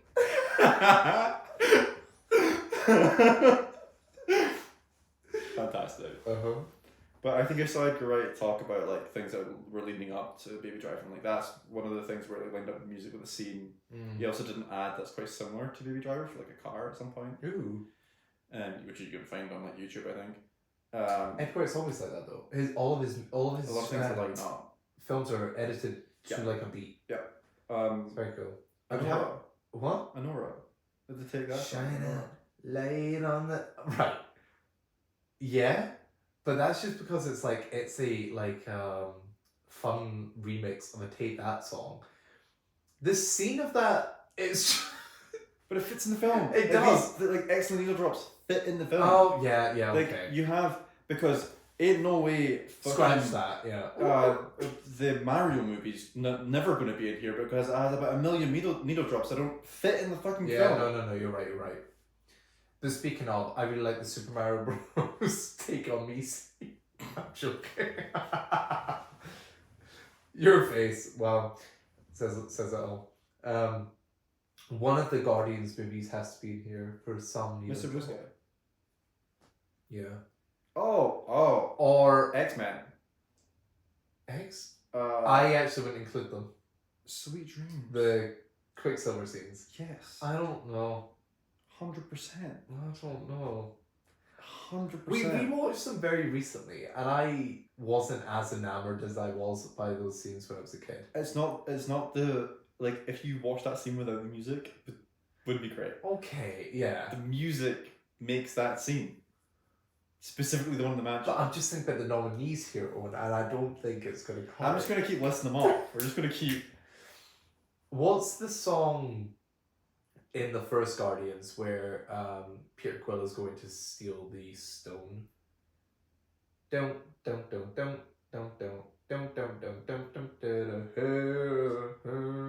What's the matter with you? It's not Hooked on a Feeling, is it? Oh, maybe it is. Yeah, it is. Yeah. Sorry, my brain played those songs. So the opening to both Guardians 1 and Guardians 2. Yeah, I would say so. There's nothing that pops out in Guardians 3 for me. Me either. Which is fun. Those are like just ones that pop into my brain, but I'm sure there would be like millions. There'll be like absolute bangers. By the way, I just remembered, going back to the Oscars, the guy that won for production design, it was his 7th nomination. Mm-hmm. His first one was The Prestige. Oh, yeah, he's a Nolan boy. Mm. Now, I just saw that somebody of my friends has rewatched a movie called Anyone But You. Would you include the Anyone But You unwritten Natasha Bedingfield? No, I wouldn't. Fits well in the film. Exactly, like you were saying about Nora. But it's not like it doesn't hit me. The rest is still unwritten. Oh, come on now. Okay. What is the song that Colin Firth and Colin Firth and Hugh Grant fight to in the first Bridget Jones? I don't remember. I hope Bridget Jones comes up till the forever. I mean, she's a British icon, don't worry. I don't think you have to worry about that one. I know, but this is probably the last one. I just got on the Bridget Jones bandwagon. Call Me By Your Name. Not seen it. Visions of Gideon. It still, I get shivers when I hear that song still. Okay. Very sad song. Anyway, Barbie. Watch me dance the night away. Oh, that's interesting. Is that song made for that film? Yeah. Is that a needle drop?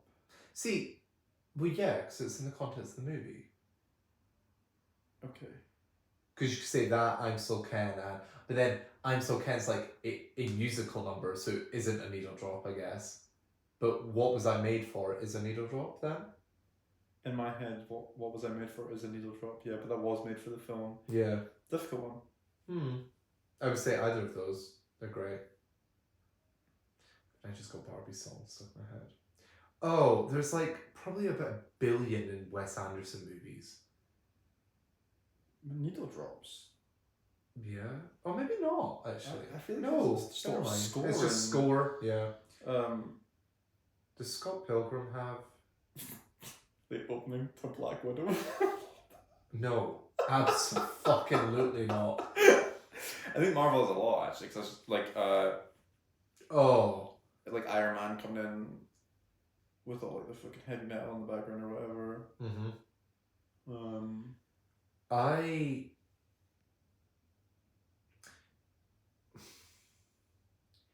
Do you know old movies, how they have like credits at the start? Yeah. If there's a needle drop over that, would you count that as a needle drop?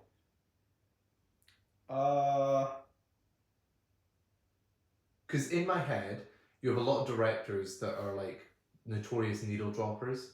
One of them being Quentin Tarantino. Like a lot of people are like, yeah, the soundtracks to his movies fucking slap. I guess I could count. I mean, it's a weird one because I guess you could say that that's what the start of Guardians 2. Oh, and 1. That's when the credits appear. Also funny that, like, you know, a lot of older movies, I genuinely think that only stopped in like the 2000s. I'm saying older. I'm looking at a movie from the 90s. Yeah, I remember watching Spider-Man as a kid and just being like, can we get past the webs with the credits, please? I want to see Spider-Man. That's because that also looked shit. But as a kid... yeah. Actually, little VFX nerd win. This doesn't look right. Mama! Mommy!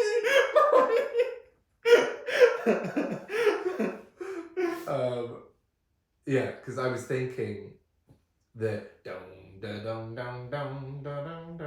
which I always thought was like the Black Eyed Peas, and I was waiting for Pump It to come on.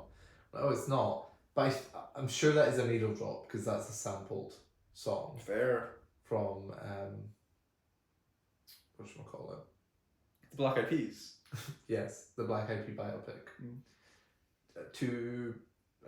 Nope, never. Were you gonna try and think of a funny name? Yep. Queer and the Batman have great needle drops for the same song. The Nirvana. Yeah. Something in the way. No, that isn't the one in Queer. That is the one in the Batman. Yeah. Queer's it's another Nirvana song. Whatever. That's also good. So who are we saying wins it? I don't know. Living La Vida Loca. I think happily, I would give it to that. I actually think Shrek 2 is like one of my favourite films of all time. What about Taylor Swift The Eras Tour? That entire thing is needles drops. Needles drops? There's needles everywhere. Why did that sound like a villain? It's like my name's Needles Drops. My needles are everywhere. Okay. Terrible. I was gonna say In the Mood for Love, but the song that's in that is a score. Oh, my favourite needle drop of all time. Frances Ha. This is, I think, my third week in a row mention this movie. That's funny. I've still not seen it. Modern Love is the song that plays, and it just fits that movie perfectly. It's so good. Okay. Is that what gets you vote then? I mean, Living La Vida Loca's great. Shout out to our friend, James. He would want us to say life is a highway. Oh, yeah, sure. But Living La Vida Loca's better. I agree. Thank you. I hope there was a pause there, and everybody would agree. Well, there was a pause there, and I thought either you're genuinely going to disagree with me, or disagree with me to wind me up. Me? Wind you up? Not my style. But there's just the way that scene happens at the end of Shrek 2. I know. Not the gumdrop buttons! So good. Yeah, I think Shrek's taken it. Also, while we're here, the Shrek 5 teaser released. Oh my god, what a segue. Thanks. I'm a podcaster. Boo! Tomato. Oh my god, it looks dreadful. So I've only seen little clips of them, just kind of their faces and stuff. Not all that offended by it. What I did see was, so here's the deal. Here's the problem. I saw somebody break it down. One of the things is that in the initial animation, it was very high contrast. His eyebrows in the initial animation are very bushy and spiky, because like the shadows were just like either it's like bright or it's not, and also obviously there was only so much they could do at the time in terms of hair. Yes. So it's kind of like more aggressive, so he looks more like an ogre, I think. Mm-hmm. Also, this person literally took the characters from the new animation and moved their eyes. I've seen the same video. It's crazy. And suddenly the characters look more like themselves. Yep. So I think the problem isn't the animation style; it's the character design. Yeah. It's literally just the uncanny valley thing that we all have for Shrek, because we know what Shrek's supposed to look like. Because Shrek looked like humanistic. There was a roughness to him. Mm. I think animations now, the style that they've went for is that clean cut, like everything's smooth and like glossy. I don't think it's that far off from the original. Really? I don't know. I find it interesting because I don't like Zendaya's character design as well. It's an across the board thing for me. It's not Shrek looks weird. Zendaya's the character. Is Zendaya playing Fiona? No, Zendaya's playing their daughter. I haven't seen the trailer, so. Oh, it's literally like, the mirror on the wall. They're like, oh, who's the first of them all? And they show like Shrek, and like Shrek's all like buff, like the memes about Shrek. And they're like, oh, what is that? And then his daughter's like, ooh. And then Fiona's like, me likey. And that's it. I am predicting now this movie is going to be about how Zendaya is a rebellious teenager and she wants to go in and experience the world, but her father's like, no, Zendaya, no. I already saw a comment that said that. Oh, well. Yeah. But you know what? The message is going to be that Shrek needs to learn to let his daughter go. Predictable. Boo. And it's going to be a story about Zendaya. Sorry, it's called Shrek. We want more Shrek. No Zendaya hate as well. Sorry if that came across as Zendaya hate. No, I mean, because I know you personally, I know you love Zendaya, so. Sorry, you say that as if it's such a hot take. Because I know you personally. I know that you love Zendaya. No. Thanks, I'm brave. I really try. I meant it like, I know you love Zendaya. If the audience see you hating on Zendaya, they're gonna think he hates Zendaya. Let them. I'm turning into the Mel Robbins podcast. You can buy my book. Okay. Let them. Let them come. This is ridiculous. I think I'm just gonna absolutely crash after this, so. I think we're like delirious. I don't. What a week, huh? What a week. This is episode 10. This is episode 10, and guess what? This was episode 10. Mm-hmm. Thanks for joining with us. Joining with us. You want to take this? Yeah, thanks. Can I add one more needle drop? I've been going through movies. He's decided on the winner. But we've got a surprise nomination. Okay, I was going to wrap up. Easy A. I haven't seen it. Oh, Owen. I Got a Pocket Full of Sunshine, whatever that song's called. It's utilised to perfection in that movie. Okay, so thanks for listening, guys. Go and you have another one. No, he doesn't. Go and follow and like and subscribe and actually listen and anywhere YouTube, Spotify. go do this stuff. Do you tell people who've listened to an entire episode to go and this could be a clip. Go and actually listen. No, I'll clip this out and you could just send this to like your friends and family. Go and actually listen, will you? This is utter chaos. I'll save it in the edit. Okay, we're done. That's no, Guys. wait. Next week we're talking about Mickey 17. So excited. Oh, you're excited for it now? I've always been excited. I'm trepidatious. Hmm. Don't you tell me how to feel. And Daredevil Born Again. Just like the Lisa song.